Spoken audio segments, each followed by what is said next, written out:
aku kerja bukan untuk mencari uang waktu umur situ, tapi aku kerja karena untuk mencari kesenangan aku di bidang lain selain sekolah. Aku nggak tahu ya Kak, itu pada saat aku usia segitu, kok aku tuh udah punya pikiran ya kalau hidup itu pilihan. Iya. Aku ngerasa terlalu muda mungkin untuk bisa punya pemikiran hidup itu pilihan. Tapi itulah yang bisa membuat aku bertahan dan konsisten di dunia entertain sampai sekarang. Tapi balik lagi karena aku punya penanaman diriku bahwa kita tuh harus menerima semua takdir atau semua keputusan yang memang sudah ditetapkan Tuhan. Jadi pada saat papa meninggal, mungkin sedih pada awalnya. Pasti. Tapi karena aku sudah punya mindset itu, secara gak langsung aku bisa turn on nih. Ini takdir loh guys, takdir nih. Harus terima loh. Biar gimana pun kamu, aku atau segala macam itu pasti akan mengalami hal itu. Entah either aku duluan atau papa duluan, pasti akan mengalami hal kematian. Jadi ya gimana, udah takdir Tuhan.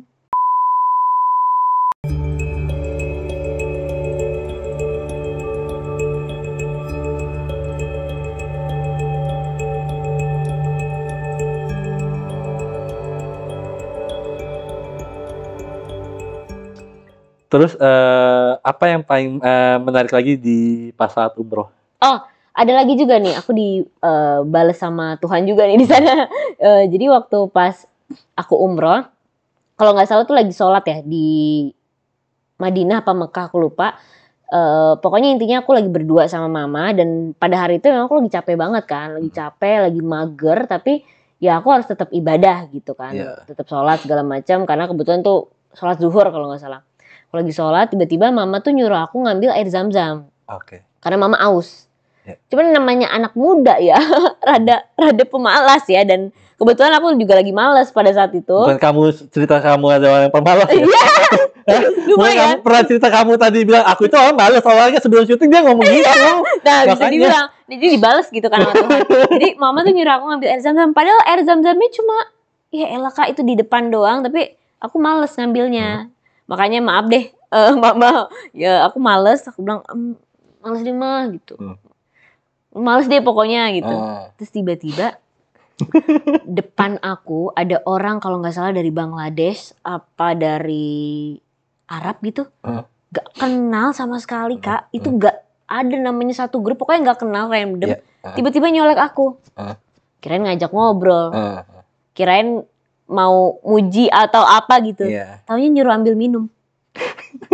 Dan yang disuruh tuh aku. Kenapa gak sebelah aku? Kenapa gak yang di depan dia? Dan kamu nurut aja lagi? Aku kayak nurut. Aneh kan? Disuruh orang tuanya gak mau, pas disuruh sama orang, ya oke gue nurut, gue takut gitu. Takut, karena bener-bener takut. Orang nih gak jelas, orang random banget tiba-tiba.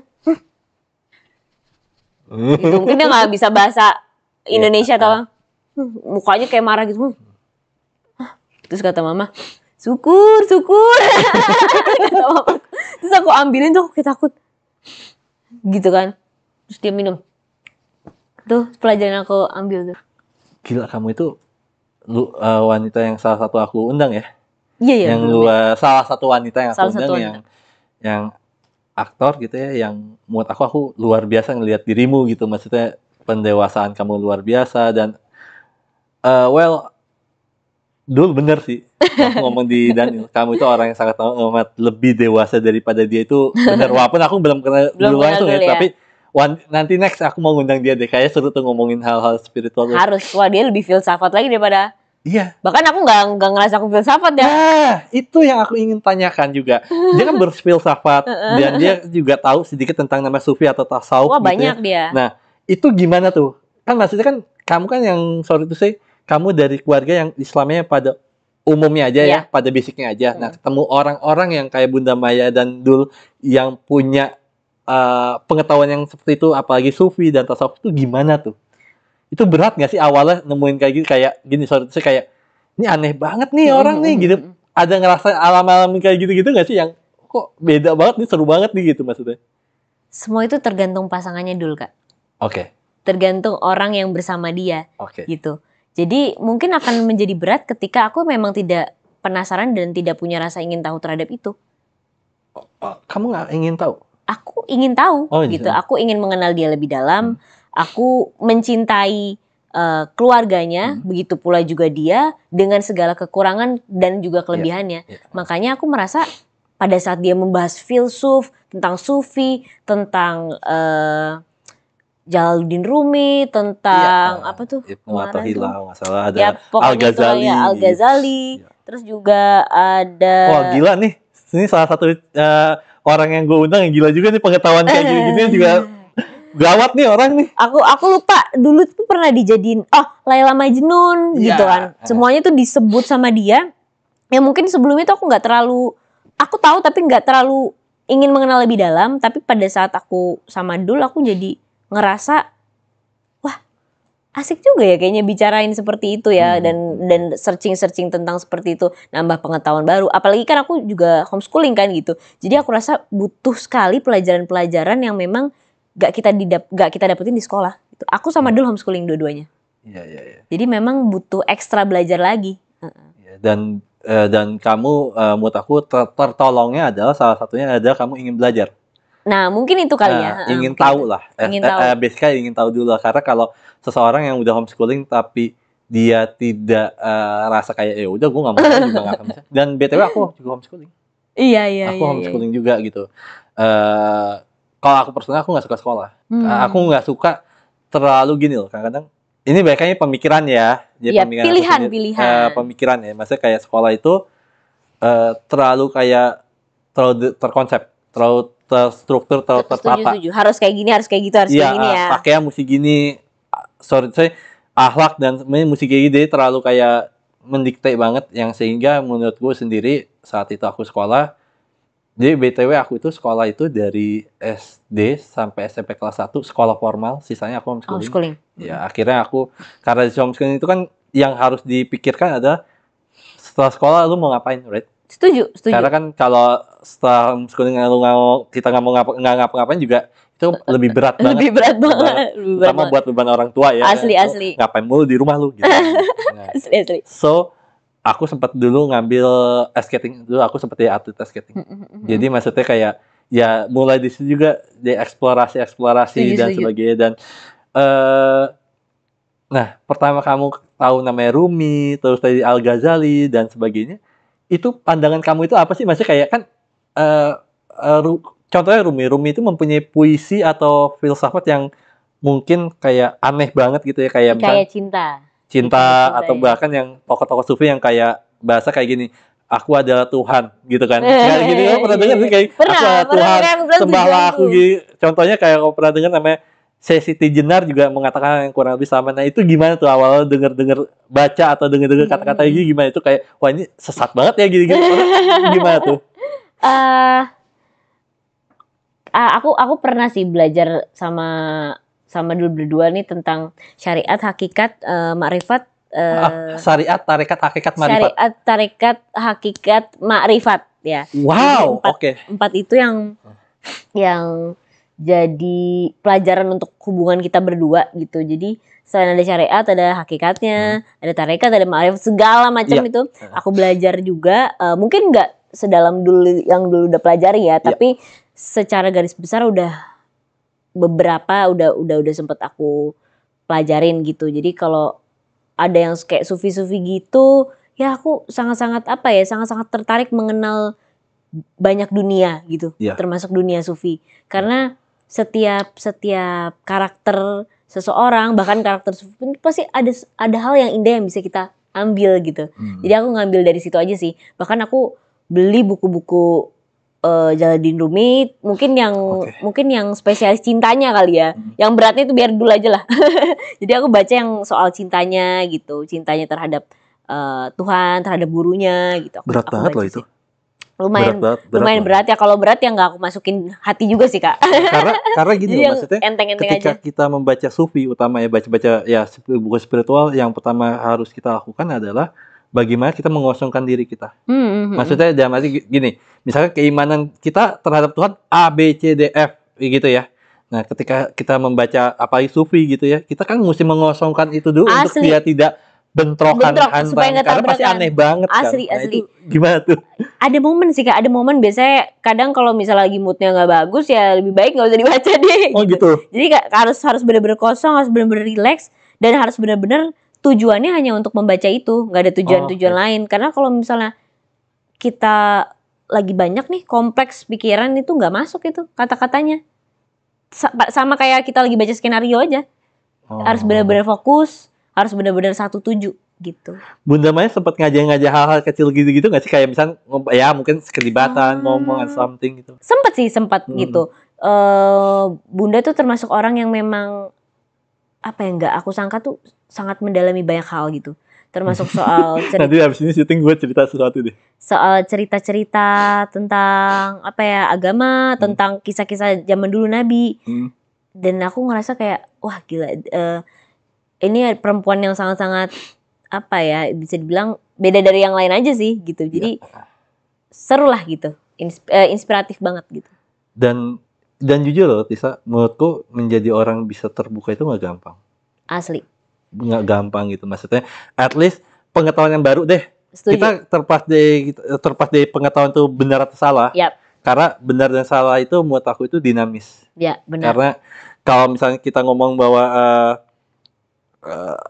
jus yang enak, besok-besok ada kita nyobain kopi, kopi ternyata enak gitu. Jadi nggak ada yang benar, nggak ada yang salah. Setuju, kan. Makanya aku tidak pernah melihat, dan aku juga ngobrol sama orang-orang bahwa jangan pernah melihat kebenaran dan kesalahan juga. Karena kalau lihat itu pasti ya nggak ada habisnya, right? Benar.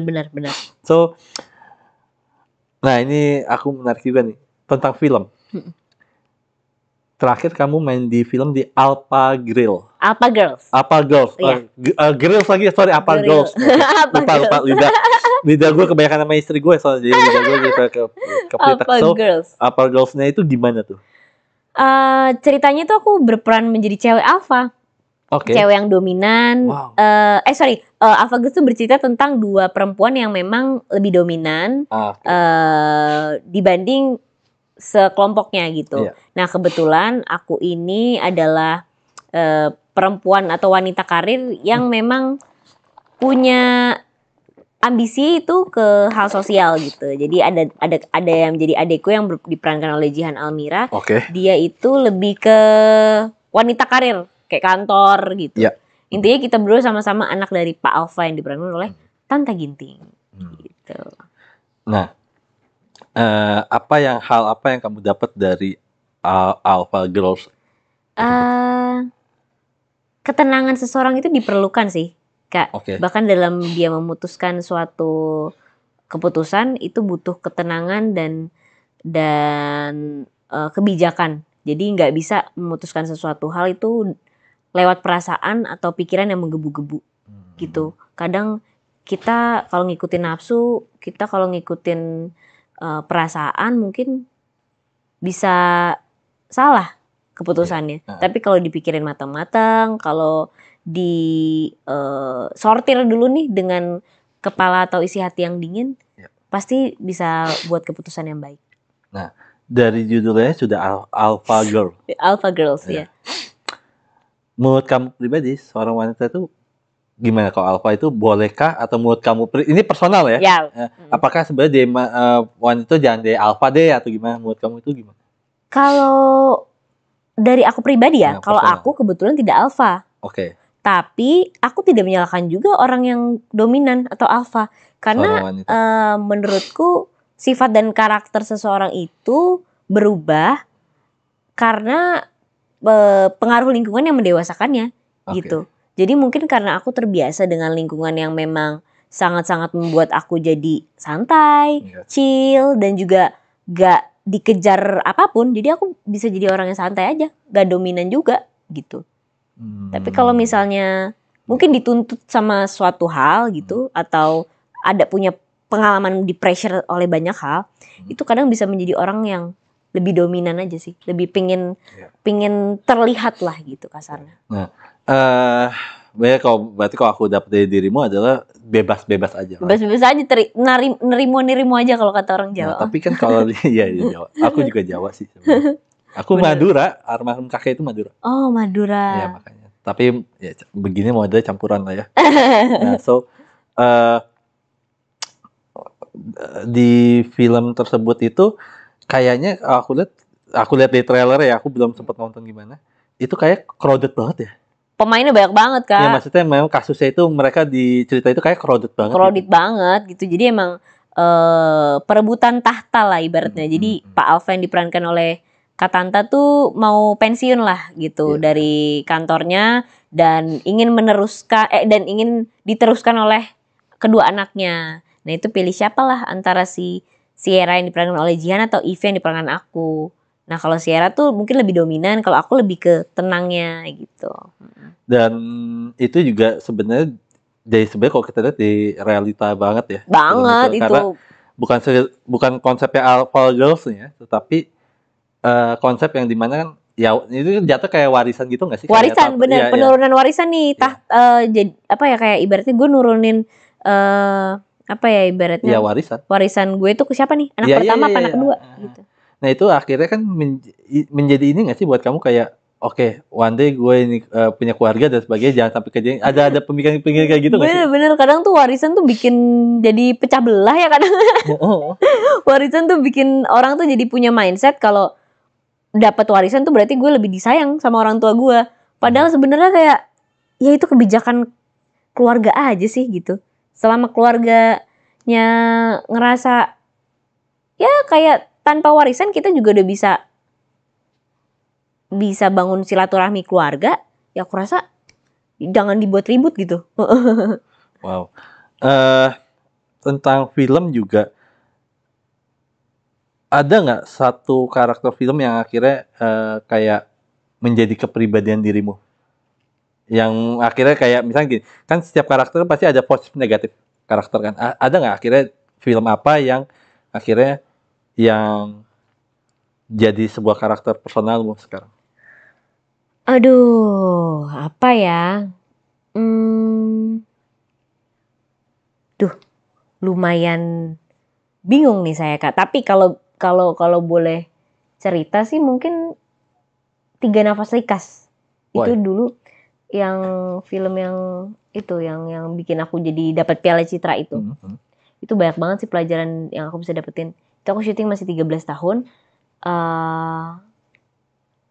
Dari karakter itu banyak belajar karena ibaratnya kayak dia tuh dimusuhin sama banyak orang, teman seumurannya, tapi dia punya tekad yang kuat untuk membanggakan keluarganya. Jadi dia nggak peduli tuh omongan-omongan orang yang bisa atau berusaha menjatuhkannya dia gitu. Oke, wow. Kamu itu salah satu orang yang aku suka tahu, aku undang. Thank you, luar biasa banget yang dimana menurut aku kayak wah ternyata kamu ya bener sih kalau dilihat researchnya kemarin ya bahwa kamu itu orang yang sangat dewasa, bener kata dulu. Yang kedua ada salah satu wanita yang menurut aku pribadi jenius. Karena wanita jenius itu bukan menurut aku pribadi bukan karena pinternya dia, tetapi karena dia mau banyak belajar. Menurut aku seperti itu sih. Jenius aplikasi, Kak. Emang ada ya? Emang ada ya beneran? Emang ada ya? Gue nggak tahu. Mem gue gaptek sih. Aplikasi dompet enggak, bercanda. Oh, bukan pinjol. Dompet online. Enggak, kebetulan nggak tahu sih pinjol tuh apa sih aplikasinya. Lu mau mancing gue? Nggak tahu pinjol tuh apa. So, thanks for coming. Thank you, Kak, udah di-invite. Maaf kalau ada salah kata-kata. Aman lah. Buat teman-teman jangan lupa like, comment, and subscribe dan see you next time. Bye bye.